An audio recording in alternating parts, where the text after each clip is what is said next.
¿Qué tal, amigos de Licor de Cuervo? Sean bienvenidos a un nuevo episodio ya de nuestra última temporada, de la tercera.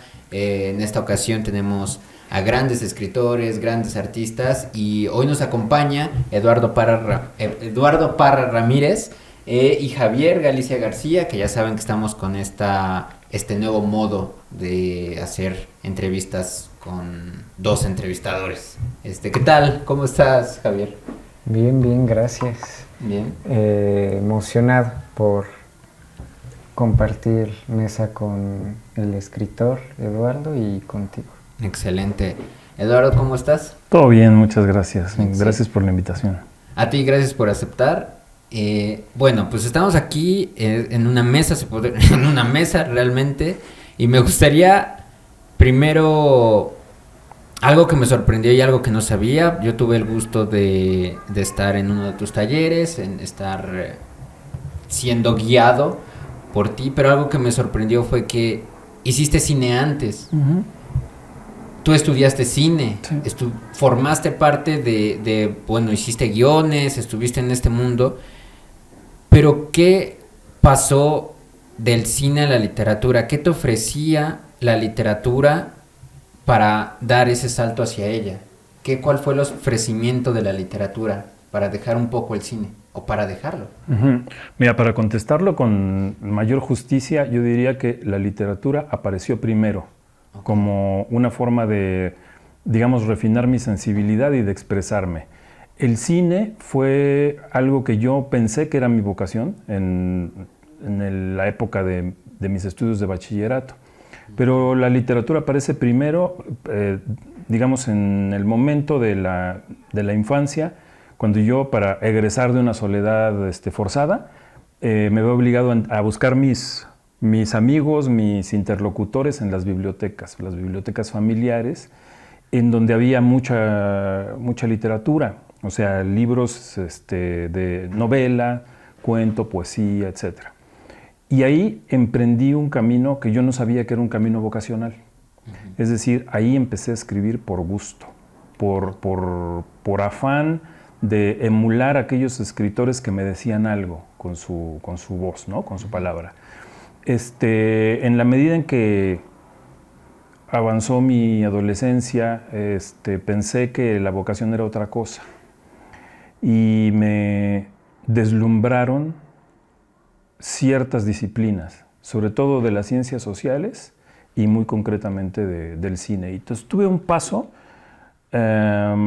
efímero, fugaz por el cine, pero después volví a la escritura y entendí que ya sea mediante la imagen o mediante la palabra, yo en cualquier caso me estaba expresando, ¿no?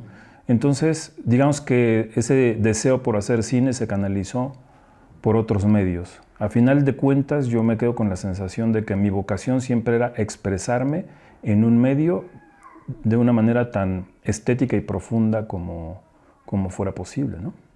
Okay. Acabas de mencionar una palabra que creo es muy relevante para el arte y es la expresión. Uh-huh. ¿Tú creerías que la esencia del arte es la expresión? Sí, si lo vemos desde el punto de vista del artista. El arte es una operación binaria en la que participa un emisor de un mensaje y el receptor del mensaje. Yo soy de los creadores que no entienden el arte sin el componente de aquel que lo recibe. Para mí, el dilema de si se escribe para uno mismo o escribe para los otros está resuelto en términos estéticos, porque el libro es una obra muerta, es una obra en potencia, hasta que llega un lector a revivirla. En ese sentido, la comparación que hace Borges con respecto a lo que dice el obispo Berkeley me parece genial. Berkeley dice, el sabor de la manzana no está en la manzana, tampoco está en la boca que lo prueba, está en el encuentro. En la literatura es igual. En la literatura la belleza y el descubrimiento no están ni en la obra ni en el lector por separado, están en el encuentro, ¿sí? Entonces, si yo lo veo desde el punto de vista de creador, para mí es un canal de expresión, pero ya del otro lado de la mesa, un lector que ve, revelación, descubrimiento. Entonces, para mí lo esencial del arte es la capacidad de revelar de maneras estéticas. Magnífico. Revelar en cuestiones específicas o en todo lo que uno pueda atrapar. Las cuestiones específicas, si entendemos por específico el relato concreto, la idea concreta, es una sustancia de la escritura. Pero lo esencial es revelar algo profundo y trascendente. Okay. Para mí lo importante que revela el arte son aspectos esenciales como la condición humana o la discusión sobre la realidad. ¿Qué es lo real? ¿No? Discutir sobre la verdad. ¿Qué es la verdad? ¿Qué es la realidad? Yo creo que sobre esos asuntos profundos hunde las manos al arte. Y lo otro son revelaciones que tienen que ver con subtextos sociales, políticos, antropológicos, históricos, son cuestiones sustanciales que le van dando forma, digamos, al texto, pero en lo profundo está el encuentro con uno mismo como criatura, ¿no? Acabas también de mencionar la palabra encuentro y cómo a partir de este encuentro surge el arte, ¿no? En este encuentro, ¿qué lugar has querido tomar tú? ¿O por qué es que has decidido escoger esta forma de encontrarse, digámoslo así? Yo creo que la base de la respuesta a tu pregunta tiene que ver con el amor a la palabra. Es decir, el amor a un lenguaje y a una forma. Me pasó con el cine, me pasó también cuando tuve un fugaz paso por la radio y me pasó en la literatura.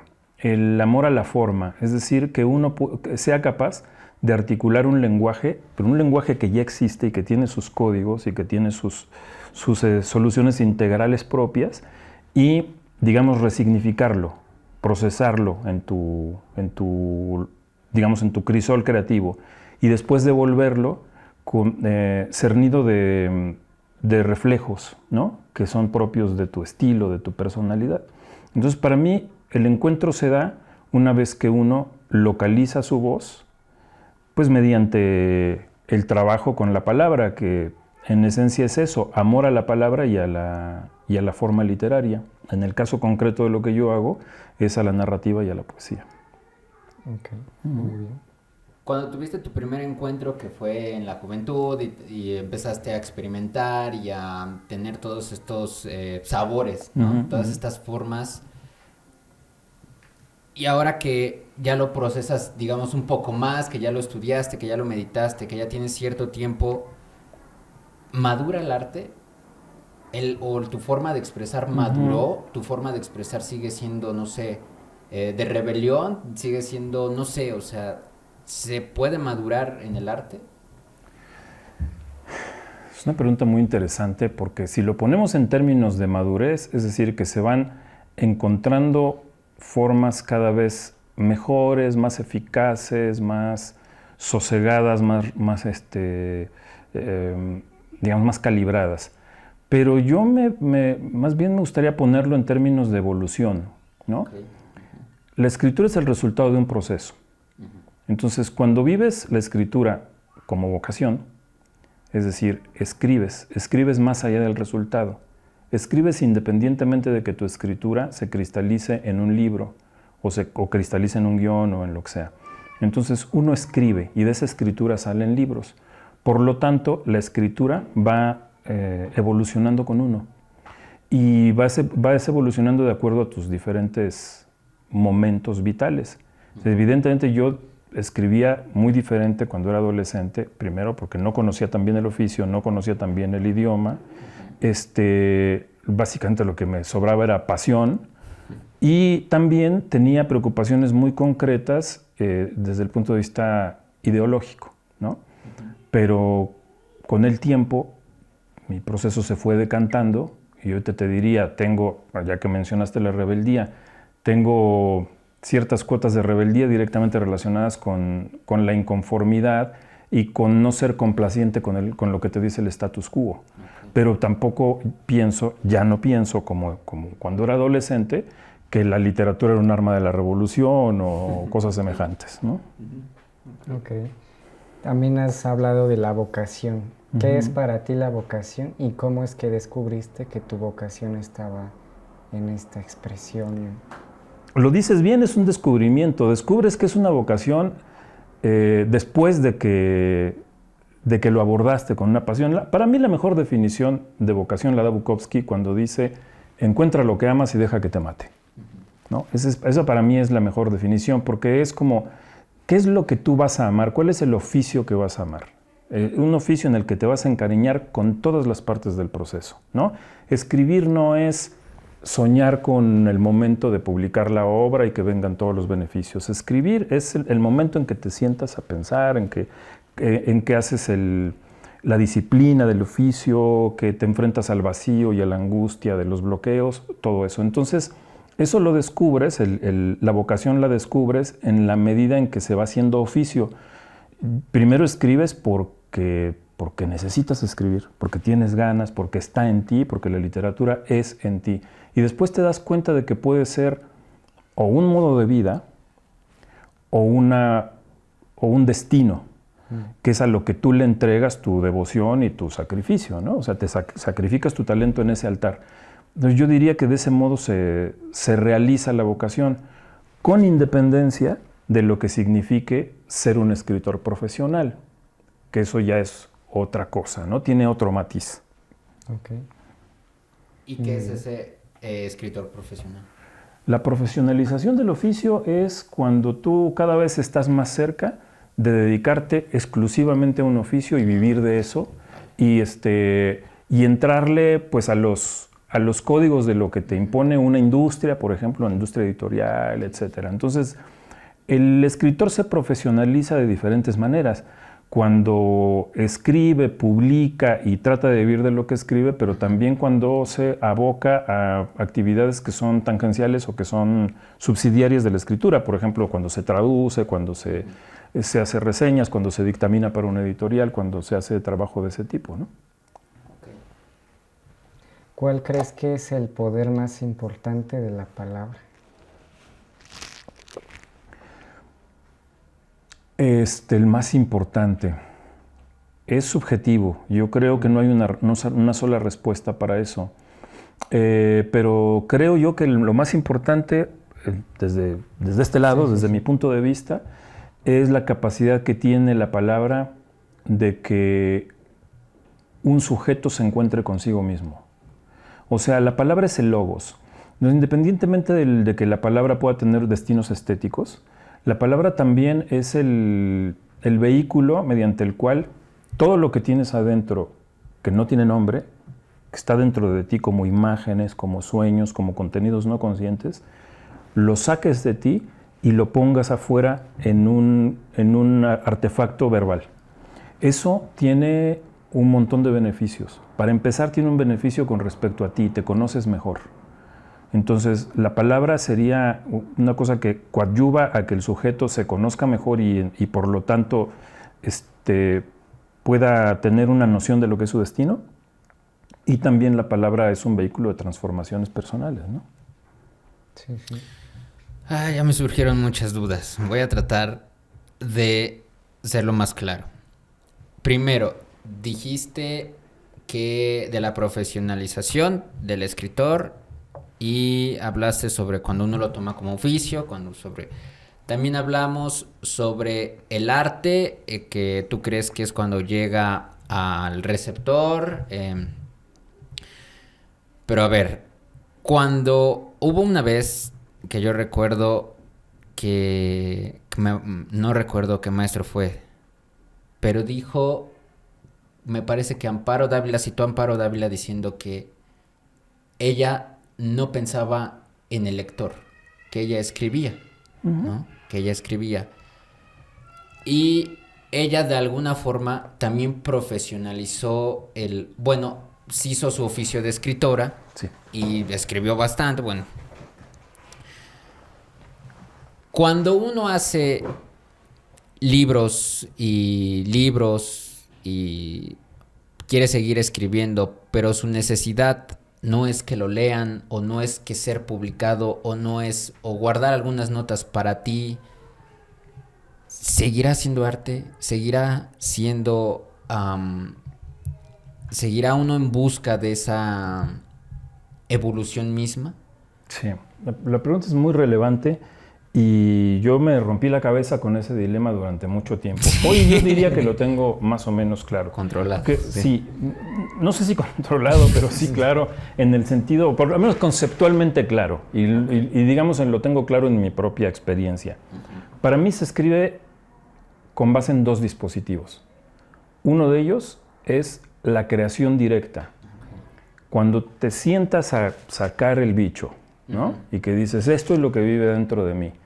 Y ahí no piensas en nadie, no piensas en un lector, no piensas en una preceptiva, no piensas en una extensión determinada. Ahí lo que tratas de hacer es construir la mayor libertad posible. Que la cosa salga sin restricciones. Incluso se parece mucho a la catarsis, ¿no? Echar para afuera todo lo que tienes ahí adentro. Ese es el primer dispositivo. Y el segundo es otro dispositivo en donde se piensa ya en la forma, ya se piensa en los lectores, ya se piensa en algo así como un libro, en unas coordenadas formales, ¿no? Entonces, si pensamos en esas dos maneras de acercarte al texto, también tendríamos que entender que un texto tiene dos destinos.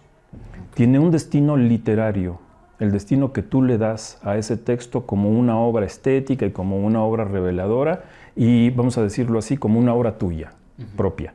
¿Sí? Ese es el destino literario en el cual tú intervienes y el texto es tan bueno como eras tú bueno en ese momento. Y el segundo destino es un destino editorial, en donde intervienen otros factores, en donde ya van a participar otros actores de la cadena del libro. Van a estar los editores, van a estar los vendedores, y ahí se dan incluso algunas tensiones, ¿no? Que pues todos quienes hemos escrito un libro conocemos, que es hasta qué punto tienes que ser complaciente con tu lector o con tu editor o con un determinado público y tal. Entonces yo siento que el arte o lo artístico, de acuerdo a la visión de cada escritor, se alcanza en su relación, en la relación que uno tiene con su propio proceso artístico. Y después el tema de los lectores es otra cosa. Y yo creo que tú te referías a una cosa que comentamos en un grupo. Que yo les decía, siempre que yo tuve la oportunidad de conversar con un escritor verdaderamente genial, que no hay muchos.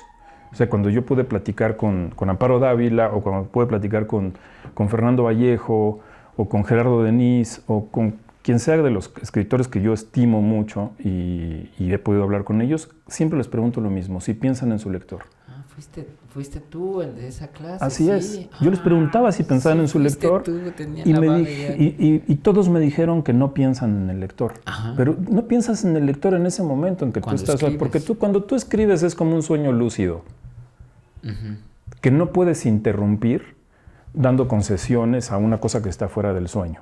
Tu relación con lo soñado es eso, tu subjetividad de lo soñado. Y después vemos si le gusta a un lector. ¿Entiendes? Ok. Vemos si le gusta. Sí. Okay, ¿vale? Sí, porque de última, el libro se abre paso buscando sus lectores, que puede ser hoy aquí los lectores, o puede ser lectores dentro de 10 o dentro de 20 años. ¿A qué negar que hay escritores a los que les ha llegado el éxito cuando los escritores murieron décadas atrás? Es el caso de Tario, ¿no? Sí. Que hasta apenas ahorita está... Lo están, como dicen las buenas conciencias, rescatando, ¿no? Sí. El éxito es un accidente, ¿no? Dependiendo de lo que entendamos por éxito. ¿Y tú qué entiendes por éxito? El ámbito artístico. De la escritura. Lo dices bien. En el ámbito artístico, el éxito es llegar tan cerca como puedes de tu ideal artístico. Ese para mí es el éxito. Entonces se puede confundir con otras ideas de éxito, como por ejemplo ser reconocido, ser exitoso socialmente, económicamente, tener una voz, un peso específico en el medio, ser influyente. Todo ese tipo de embelecos se pueden confundir con lo que sería directa y rigurosamente el éxito de un artista, que es crear obras de arte, ¿no? Ahí ya está el éxito en el momento de la creación. Para mí sí. O sea, tú llegas y accedes a la obra de arte, esa obra te deja satisfecho, Es decir, estás convencido de que es lo mejor que pudiste hacer en ese momento, en esa fase de tu proceso creativo. Y ya después, pues vienen otras capas de éxitos que son muy relativas, ¿no? Sí. Uh-huh. Okay. Durante todo tu proceso, durante todo este tiempo que has estudiado o incluso has enseñado escritura, ¿sigues descubriendo o te quedas con lo que ya tenías? Y me refiero a lecturas, a nuevas formas de escribir, incluso a lo mejor pues programas de televisión, películas, ¿no? Porque también es algo que me han dicho, ¿no? También ver mucho puede abrir más campos, ¿no? O eres más crítico, o eres más como, ay, yo ya no leo esto, ay, yo para qué leo el otro, o sea, ¿eres más abierto o más cerrado o qué? No, sigues descubriendo, por supuesto. El que diga que ya se las sabe todas y que ya no descubre nada y ya nada más está para enseñar y no para aprender, me parece que se está equivocando, que está viendo otra película. O sea, el hecho de escribir no se agota porque estás permanentemente descubriéndote y descubriendo formas y explorando vetas que te encontraste. Y respecto al mundo de la lectura, nunca se acaba. O sea, siempre estás leyendo. Ahora, también es cierto que en la medida en que vas madurando, no estoy hablando exclusivamente como escritor, sino como persona, en la medida en que vas madurando te vas haciendo más consciente del tiempo perdido y del tiempo aprovechado. O sea, un sujeto como yo tengo 51 años, entonces ya a esta edad uno se pregunta ¿cuánto tiempo más de lector tengo? Entonces, en la medida en que eres más consciente de eso, lees cosas como de más provecho o relees cosas que realmente te gustan, te atreves menos a perder el tiempo. Okay. ¿Me entiendes? Entonces ahí, pues yo creo que mi relación con la lectura está también muy determinada por eso, porque uno siente que ya no tiene mucho tiempo que derrochar como lector. Y entonces, pues vamos a ver cómo se puede aprovechar ese tiempo. Y también lo mismo pasa con el tema de la experimentación literaria. Sin embargo, sí creo que uno siempre se está formando. Me parece que escribir es formativo, ¿no? Ahora, pusiste también en esa misma pregunta el tema de la docencia, ¿no? O sea, yo imparto clases y diría incluso todavía más, acompaño procesos de escritura, a escritores de obra joven, y constantemente me estoy sorprendiendo de lo que hacen. O sea, también aprendo, ahí hay una interlocución. No me puedo instalar en el lugar del santón del que brotan las verdades, ¿me entiendes? Porque no sé, sería lamentable que yo lo percibiera así. Muy interesante este lugar, ¿no? El transmitir por medio del acompañar, ¿no? Sí. Bueno, cambiando un poquito, pero sobre lo mismo, mencionaste al inicio la búsqueda de la verdad, de la realidad. ¿Qué lugar crees que tendría la verdad y la realidad para la literatura? Digo, lo pregunto porque muchas veces se ve la literatura como más allá de la realidad o incluso ajeno a la realidad, ¿no? O algo más fantasioso, más. Pero ¿qué lugar tendría para ti esta verdad? Para mí, para el escritor que quiere ser un escritor artista, o sea, para el que hace literatura, la verdad es irrelevante. La verdad es una cosa que ocurre dentro de la ficción y uno la trabaja ahí, o sea, crea un universo con una coherencia interna que puede no ser verdad para la realidad objetiva, pero es una realidad que tú estás construyendo. Por eso digo que el arte constantemente discute con la realidad, ¿no? O sea, ¿qué es más verdadero? ¿El Quijote o mi tatarabuelo? No, mi tatarabuelo existió, no me cabe duda, pero quién sabe quién era, ¿me entiendes? O sea, yo no lo conocí, no significa nada para mí. O sea, que me disculpe mi tatarabuelo, pero allá en el Topos Uranos donde esté, pero yo sé que escribió el tipo, que existió el tipo, ojalá que haya escrito. Sé que existió, pero no significa nada. Sí. El Quijote es una obra de ficción, pero significa algo, está más vivo en mí, es en mí de una manera más verdadera que un sujeto que no es de ficción. Sí. Entonces yo lo que creo, porque uno también va adentrándose a la literatura y conoce la relación de lo literario con el mito, que el mito, es decir, una obra de ficción, es una forma depurada de la verdad. ¿Sí? O sea, es decir la verdad de maneras interpósitas, de maneras traslaticias, metafóricas. De manera que cuando uno escribe, no busca decir a rajatabla la verdad, sino busca expresar una versión de la verdad. Ok, Uh-huh. muy bien. En esta cuestión que dijiste de la realidad y también hablamos un poco sobre la construcción de cómo se va formando también la cuestión literaria, ¿no? De cuando uno se sienta y escribe y empieza a crear su realidad, ¿no? Uh-huh. O su mito. Estás, y también lo de la docencia, ¿tú cierras a alumnos o tú cierras a, no sé, a tus amigos a leer cierto tipo de cosas o tú aconsejas que lean lo que cachen en el momento o lo que les gusta? Uh-huh.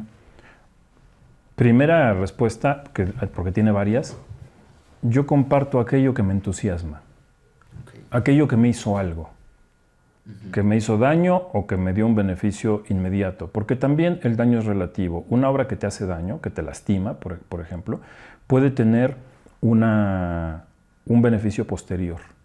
Incluso una obra que puede ser rara, difícil, incomprensible, puede estar desobando en ti unas materias que después van a germinar de alguna manera. Entonces, por eso, para mí, la lectura no es simple entretenimiento.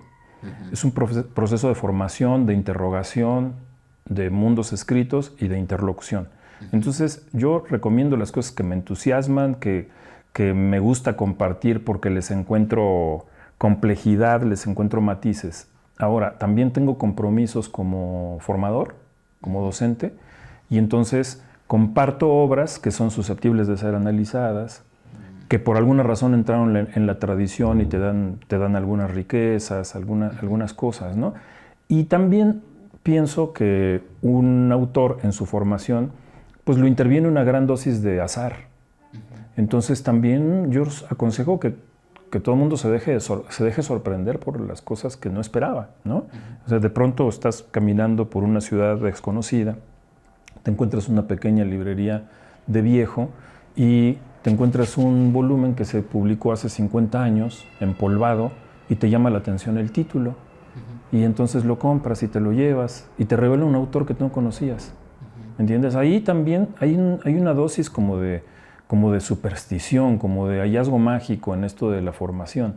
Y también ocurre que cuando tú estás leyendo un autor, ese autor te da a conocer a otros autores. Sí. O sea, ¿por qué llegamos a John Fante? Porque Bukowski nos lo recomendó. Sí, sí, sí. ¿Me entiendes?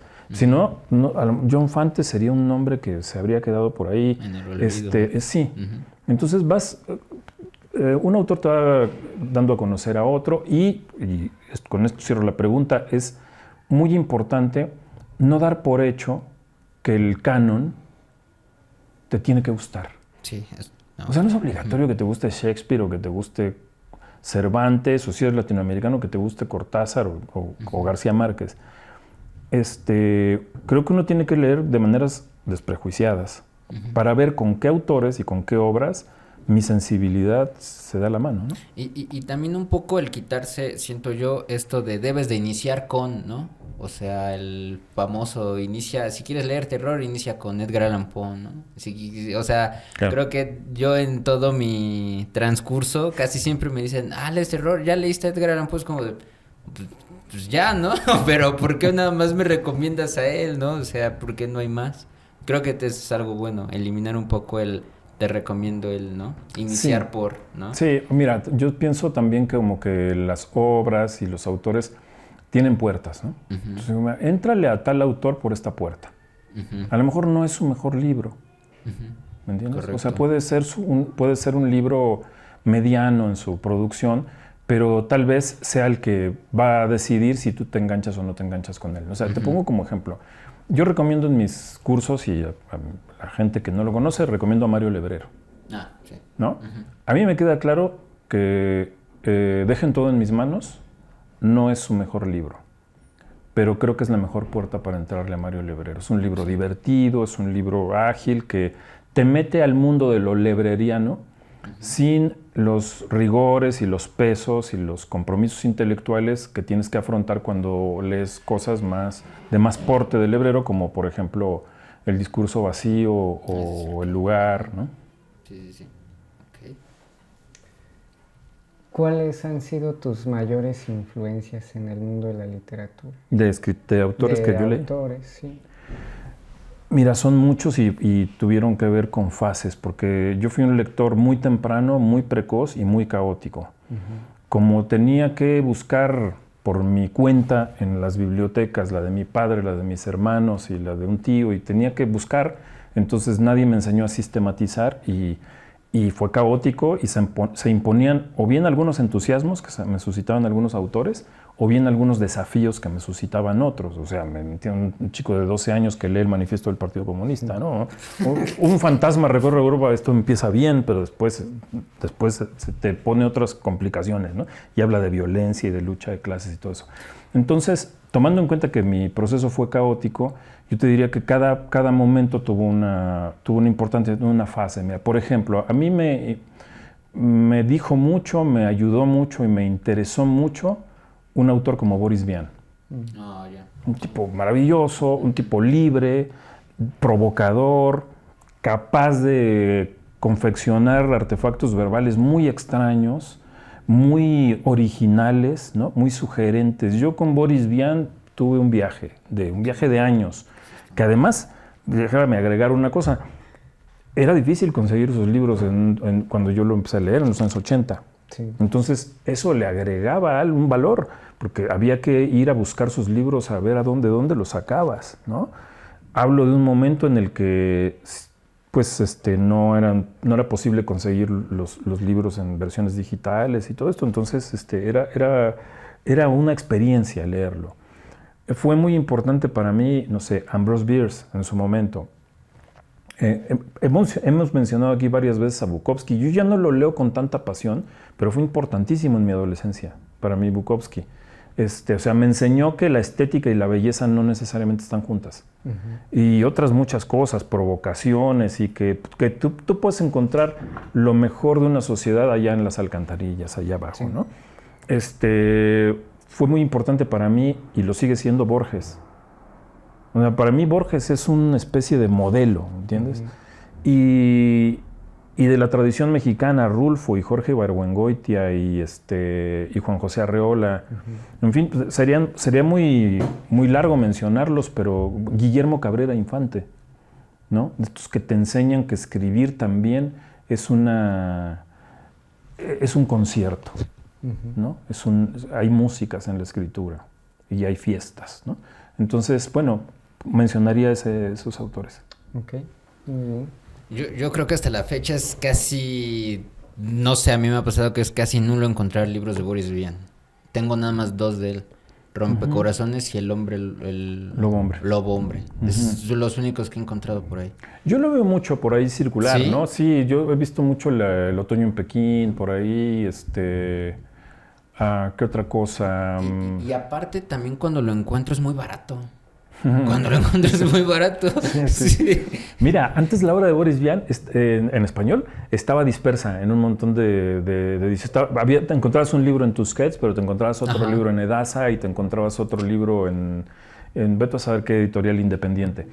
Y ahorita como que es más sistemático, y después como que en los años 80 Tusquets empezó a editar casi todos, ¿no? O sea, todos salían en la colección esta que creo que se llama Andanzas o algo así. Estos libros negros que después vendían los de bolsillo, que eran Fábula, estos cuadriculados, ¿no? Y ahí te encontrabas, pues sí, El otoño en Pekín, El arrancocorazones, El lobo hombre, Escupiré sobre tu tumba, etcétera. Sí, y es baratillo, pero a mí se me ha hecho complicado tenerlo. Descubrimientos, arte, todo esto mezclado, bueno, también enseñanza, un poco de juventud. Sí. Hemos hablado de todo un poco, pero también una pregunta, ¿te has aburrido de escribir? ¿Te has hartado? ¿Cuánto tiempo has dejado de escribir?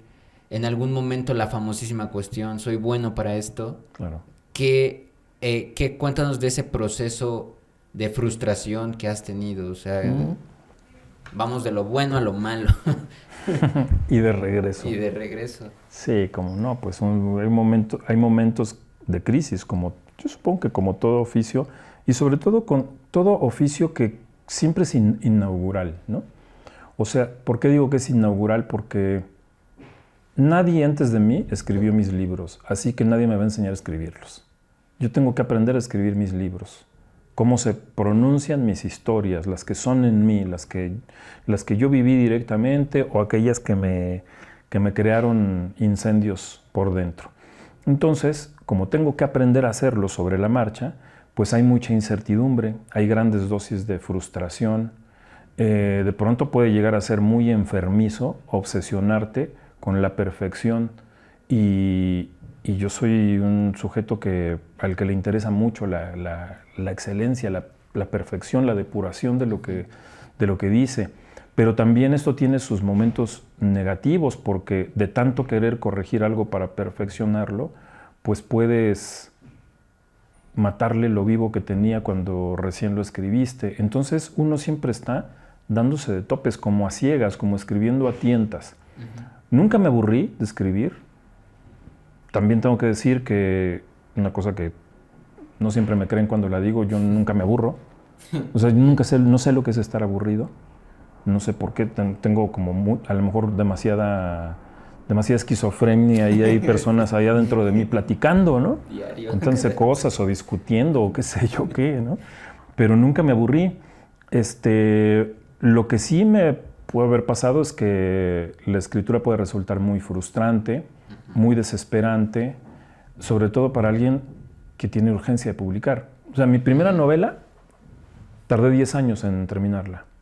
10 años, yo la empecé en el 98 y la terminé en el 2008. Y a lo largo de esos 10 años escribí 3 versiones. Las 2 primeras las destruí, la primera la quemé, porque era una versión escrita a máquina, la quemé.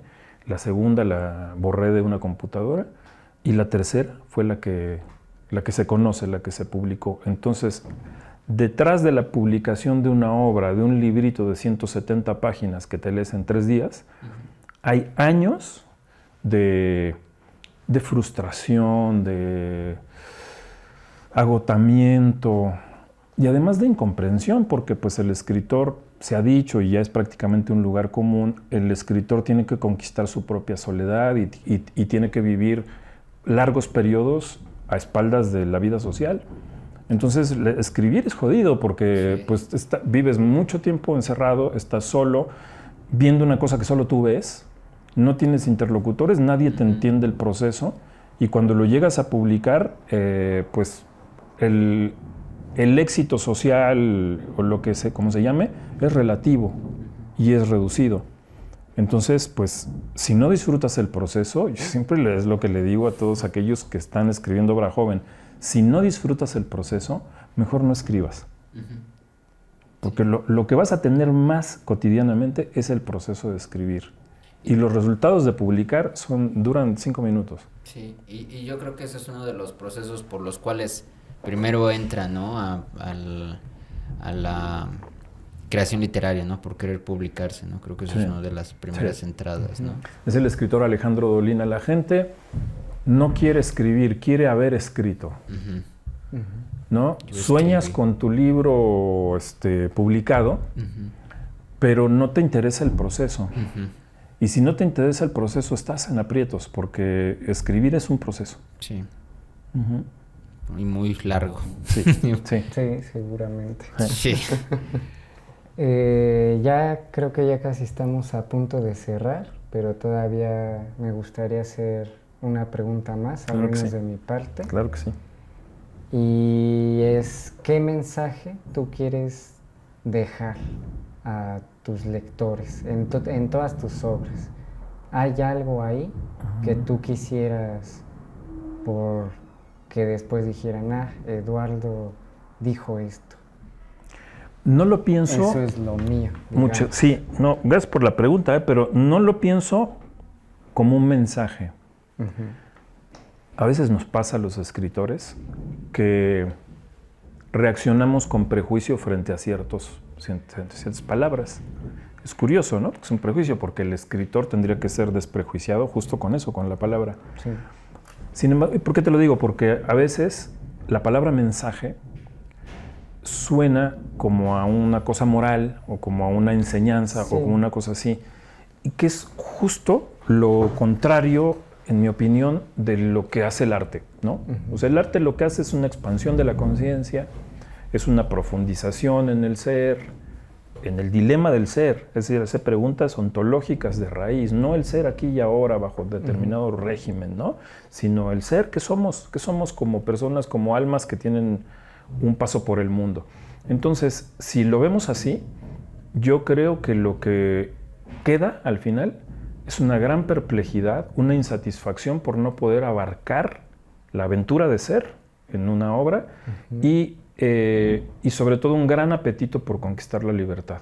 O sea, para mí sería lo más importante. Y si yo tuviera que decir que el arte te ayuda a conseguir 2 o 3 cosas que necesita conseguir el hombre, que son de las más difíciles, sería a encontrar,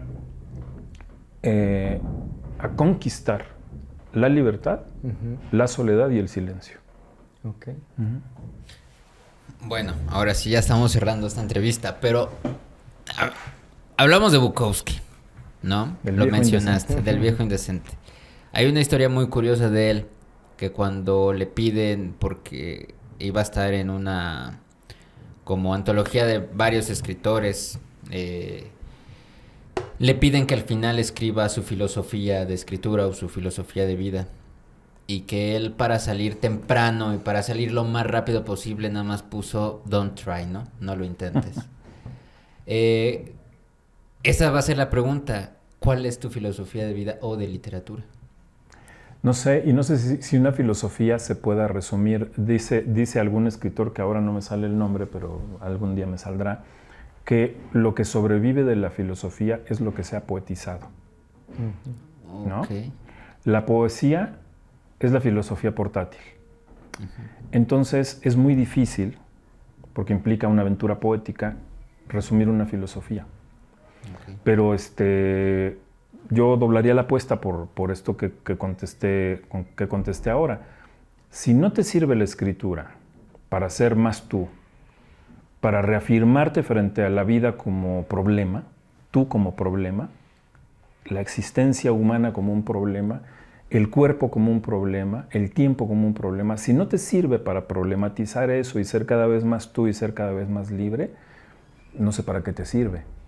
Entonces yo siento que, y esto de algún modo se conecta con la otra pregunta que me decías recientemente de los desafíos o las iniquidades de escribir, pues sí, yo creo que tiene que ver con eso, con que cuando decides dedicarte a la escritura, decides dedicarte a sus problemas y de alguna manera disfrutar esos problemas, ¿no?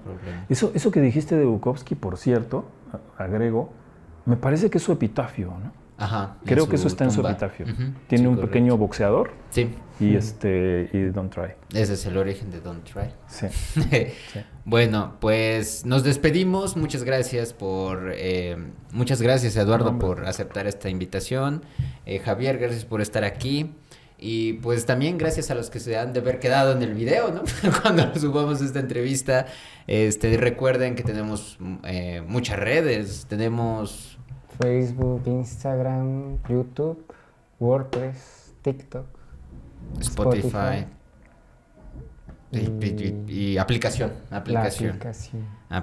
Entonces tenemos 7 redes sociales, 7 lugares donde nos pueden encontrar. Y el maestro Eduardo Parra tiene cursos, talleres. Así es. Si quieres, puedes mencionarlos. Pues tengo talleres de novela, talleres de narrativa. Estos talleres, pues algunos de ellos los imparto yo personalmente a grupos independientes, pero por lo general me encuentran en el Colegio de Escritores de Latinoamérica. Ahí tengo 3 talleres de novela. Okay. Entonces ahí en las redes sociales del Colegio de Escritores de Latinoamérica me encuentran mis talleres. Lo podrán encontrar. Entonces ya saben, si que ustedes quieren escribir, si se están animando a escribir, pues está el espacio, está el maestro. Y pues nos despedimos. Muchas gracias. Lo digo. Bye. Bye.